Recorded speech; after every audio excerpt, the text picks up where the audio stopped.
Mohinungdan igsoon nga kining gamay nga similyas pagtuo nga atong nadawat sa atong Ginoo. Ato ning patubuon. Mutubo kini basta kita makig-abin, makig-uban sa atong Ginoo. Makigbuhat kita kauban sa atong Ginoo, makig-dialogue kita sa atong Ginoo. Mutubo ang atong pagtuo diha kaniya.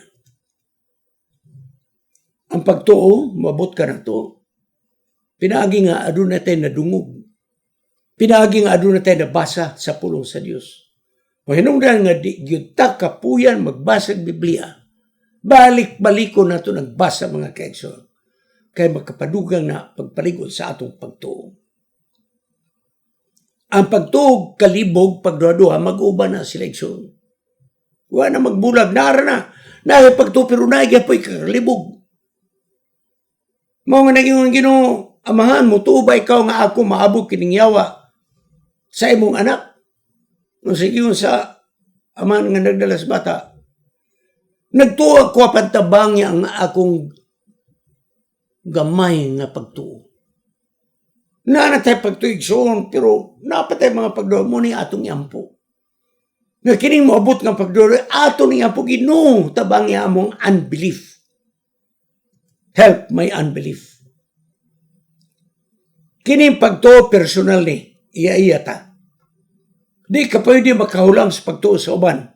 Kada gipadayag na sa bingay sa napulo ka mga ulay nga babae sa Mateo 25. Nga ang 5 igsoon wa na lana. Dahil nangayon sila lana sa may katong ulay virgin nga 5. Hatagi may uglana igura po din mo. Meaning to say igsoon nga ang pagtuo di nimo pwede hulamon. Imo yun ang personal. Mabitaw nga mahitabo manggod. Digun sa pag-alagad ang mga ginikanan. Pag-abot sa mga nagtaphaw.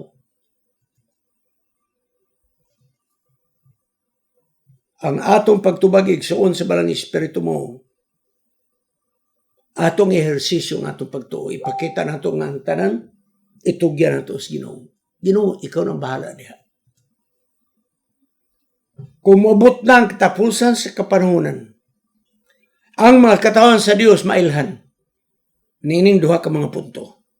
1, nagbantay sa kasuguan. 2, nakabaton sa pagtuo ni Jesus. Unsay kalian, faith in Jesus and faith of Jesus. Unsay kalian ani?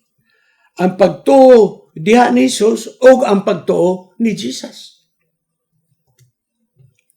Ang pagtuo diha ni Jesus, kita. Nagsalig ta ni Jesus. Besag magkaunsa-unsa ta.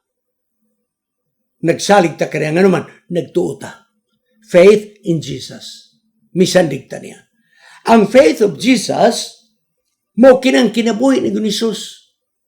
Ang iyang pagtuo, faith of Jesus. Possessive na siya. Ang iyang kinabuhi diri sa yuta. Ang iyang mga pagtulunan. Niatong 1890, mga kaigsoon, grabe ang pagpasanto sa General Conference. Sa pagtuo, pagkamatarong pinagis pagtuo. Grabe ang pag-emphasize.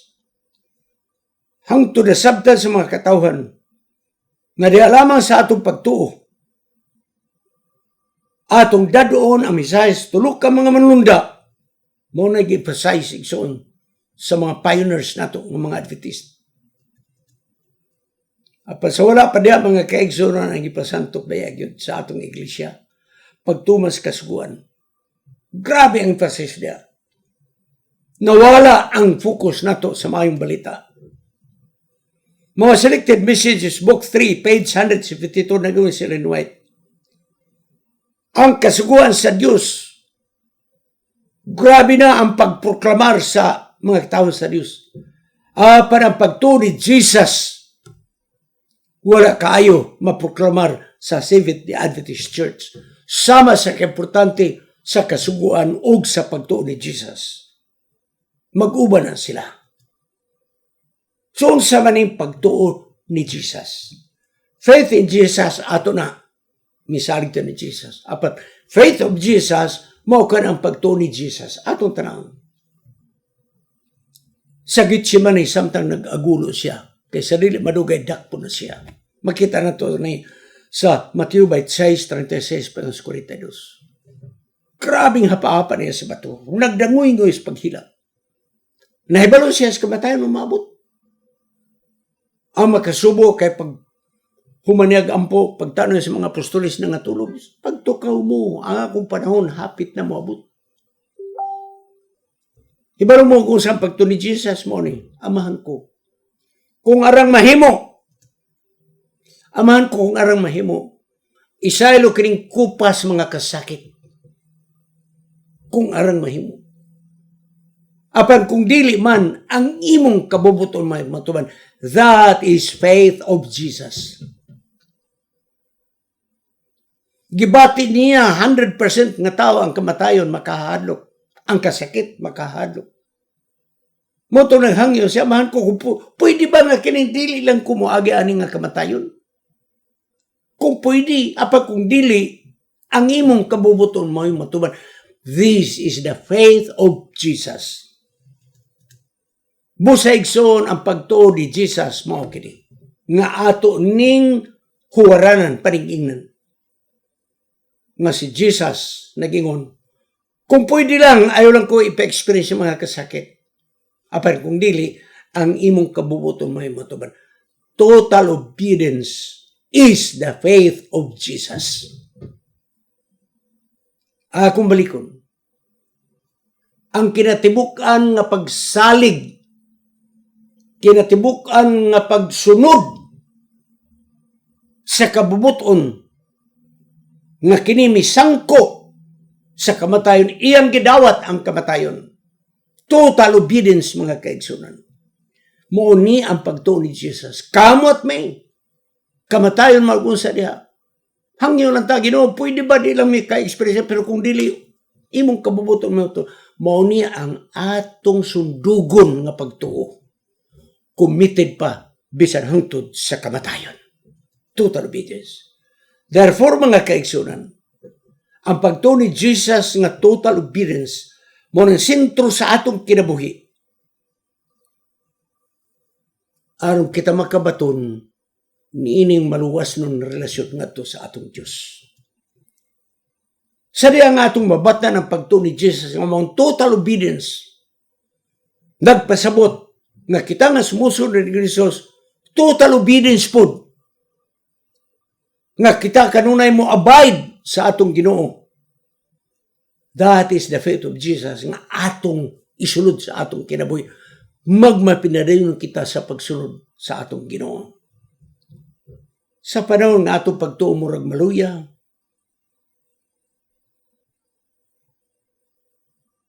sa panahon nga kita moabot ang atong mga discouragement, ayaw kalimot nga ang pagtuo gasa sa Diyos. Dili tanan nga atong pagtuo stable, no. Bisag kinsa nato moagi tag mga discouragement. Bisag kinsa ka nato moagi og daghang pangutanan ngano. Padigsoon, gunita nato ang saad sa Ginoo nga kining maong pagtuo gasa sa Dios nga niya kanato. Patubuon kini nato pinagis pag-exercise. Pinagis kanunay makigduyog sa atong Ginoo, abiding in Him, mga kaigsunan. Morita sa sulat ni Ellen White. Wala nila makita sa tao kung siya nagpakita nga wasi mahimo siyang kaugalingon.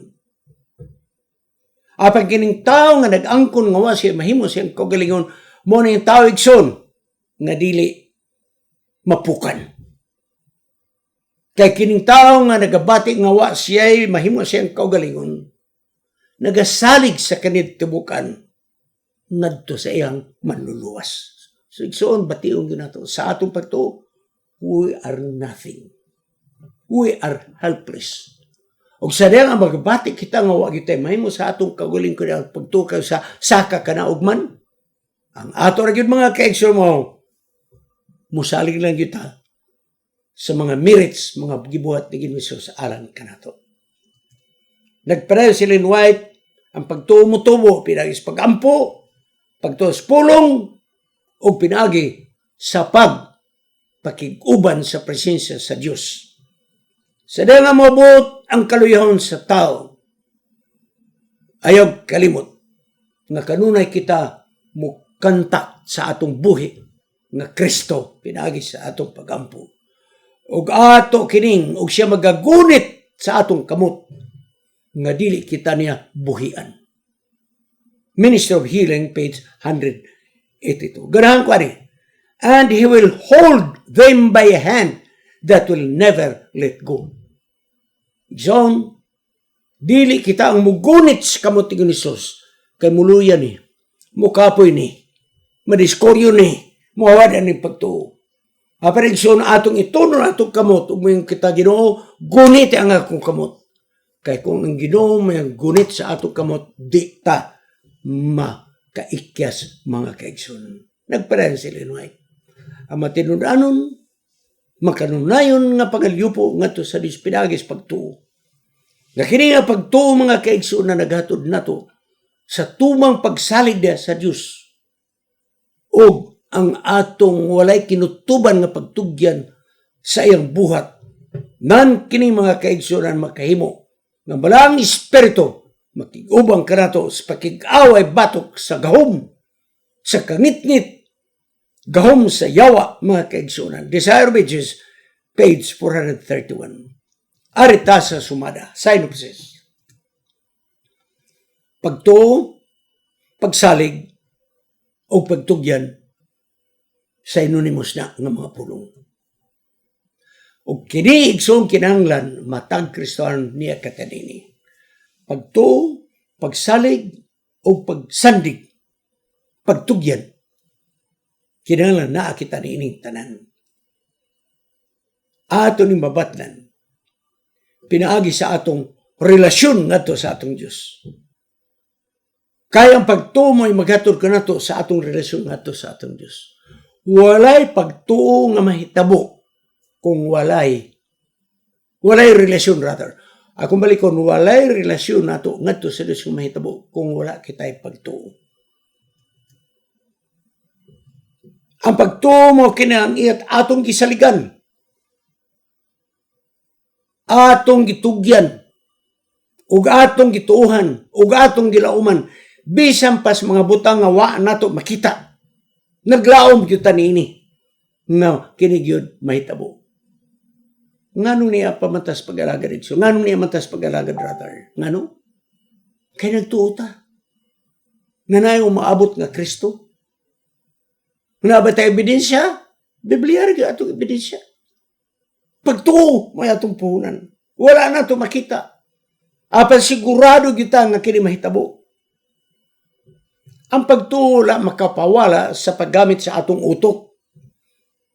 Kagilalang mata sa Dios nga atay utok maka-reason out. Apan kung dunay panghitabo sa atong kinabuhi nga di nato masabtan, di masulbad sa reasoning sa atong utok mga kaigsunan, diha mo sunod ang pagtuo.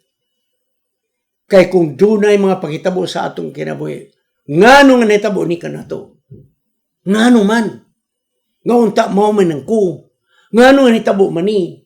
Kung di na ma-resolbar sa reason sa atong pangutok igsoon, ito yan ang taran, pinagis pagtuo ngadto sa atong Diyos. Episodos 8, ang grasya, ang kaluwasan, pinagis pagtuo, gasa kinigikan sa Diyos. Grasya, kamatayon ng Jesus. Kaluwasan, kapasaluan sa sala.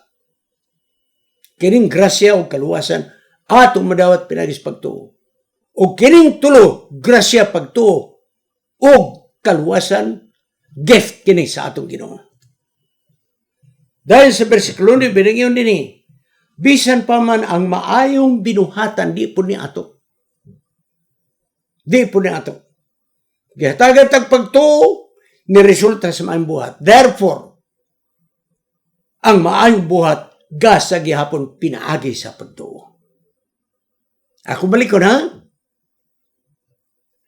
Ang pagtuo, gasa gikan sa Diyos.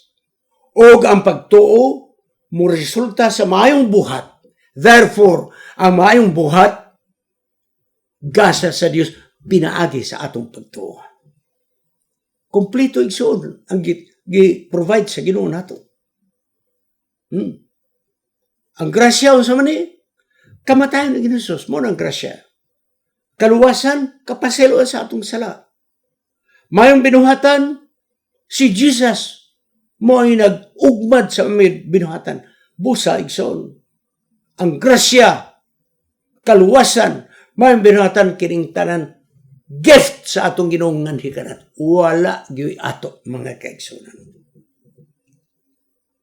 O kining tanan atong madawat pinaagis pagtuo mga kaigsunan.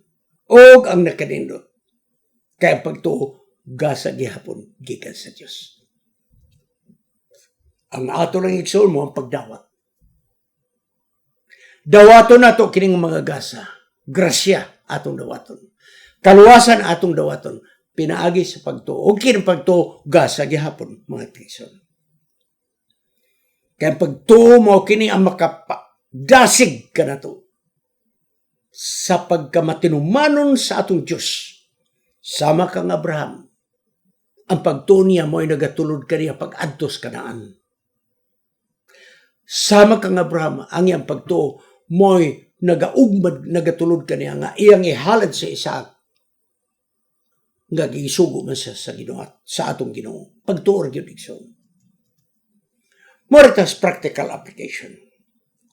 Ang pagtuo sama kini sa gugma sa atong kaminyon. Kung sumay atong gisaad, sa kagulanan ug sa kalipay, sama ang paglawas ug sa balatian, sa kadagaya ug sa kalisod, kamatayon ray magabulag kanato. Ang pagtuig son ingon ni ana kay sige ni Jesus, total obedience misangko hangtod sa kamatayon mga kaigsunan. Nagiyon siya, pwede ba nga dili lang kumuagis kamatayon sa krus? 100% niyang gibati ang kahadlok. Kay tao siya na atong panahona. Tao siya, mga kaigsunan. Pwede ba nga di lang kunini mo agi? Apang kung dili man, thy will be done. Ingon ini mga kaigsunan. Akong baliko ng kaminyoon, paralel na sa atong pagtuon. Sa kasakit ug sa kalipay, sa kadagaya ug sa kanihit, sa kalipay ug sa kasubanan, walay magabulag kanato. Faith is like that. Si Anselm Igsoon of Canterbury, nagayon din paminaan niyo maayo ang iyang philosophical approach. May tungon na ining pagtuo. For I do not seek to understand in order that I may believe. Kaya wala akong mangitag pamaagi nga ako masabtan aron ako mumutuo. But I believe in order to understand. Apan ako mituo aron ako makasabot. Pag kanino tigson, akong balik ko na. Kaya wala akong mangitaw pamaagi nga ako ning masabtan aron ako mutuo. Apan ako mituo aron ako makasabot. Tungod niini, ako nagtuo, nga gawas kong ako mutuo, dili ako makasabot. Ganahan ko rin last, Tigson. Kung sa iyang gituhan, ang iyang gituhan mo, wala siya mangitaas pagsabot, aron makatuo siya. Mituo siya, aron siya makasabot. Ug tungod niini, matud pa niya, ako nagtuo, nga gawas kong ako, dili mo tuo, ako dili ko makasabot. Igsoon, daghang din nato masabtan. Labay nas panghitabo sa ato kinabuhi ng mga negatibo. Niya kita nagtinarong bitaw ta, pag-alagad. Nagtuman ta sa atong tanong, nagatuman man ko, ngano nito bumani? So, hindi nato na matugkan. Kung naay panghitabo nga di nato masabtan sa atong kinabuhi, ayaw tugkara, igsoon, aron imong masabtan. Tuuhin na lang. Tuuhin na lang. Nga tanan, gitugot sa atong Diyos. O kung imong tuuhan, nga tanan, gitugot sa Diyos, imong masabtan, why it happened to you. To end, akong balikong pagkot. Wala ako mangita, pamaagi nga ako masabtan aron ako mutuo. Apan mituo ako aron ako makasabot. Tungod niini ako nagatuo nga gawas kong ako mutuo dili ako makasabot. Ang Dios magapalain kanato. Nga kining pagtuo nga atong natipigan. Pagtuo ni Jesus nga niya kanato. Nga pagtuo ni Jesus loyal, obedient, even unto death. Mausab niya atong mabatnan hangtod nga dinhi kita mga matay ni ini nga iglesia, ni ini nga pagtuo. Kay doon na kita gituohan nga pagbalik sa atong Ginoo mamakod kitang tanan dadon sa himaya. Magampo kita. O Diyos, salamat sa pagtuo nga imong gihatag kanamo. Gasa nga imong gihatag kanamo. Patubuha kini. Ug amo kini ma-exercise pinaagi sa kanunay namong pakiguban diha kanimo. Aniya among mga kamot. Gitunol namo diha kanimo. Guniti kami. Kaya ang imong paggunit dili ikaw kapuyan. Salamat to Diyos nga imo kaming gigunitan. Nga kami nagpabilin sa among pagtudiha kanimo. Kining tanan among pagadawaton sa ngalan ni Jesus manluluwas. Amen. Kining inyong higala si Pastor Wendell Munggaya Serrano nga inyong igsoon usab magkapadasig sa matag sa kaninyo sa pag-like, pag-share, labaw sa tanan sa pag-subscribe sa atong YouTube channel ng pangalan Wendell Munggaya Serrano ug ayaw kalimot sa pag-click sa notification bell hangtod sa sunod nga higayon magkita na usab kita.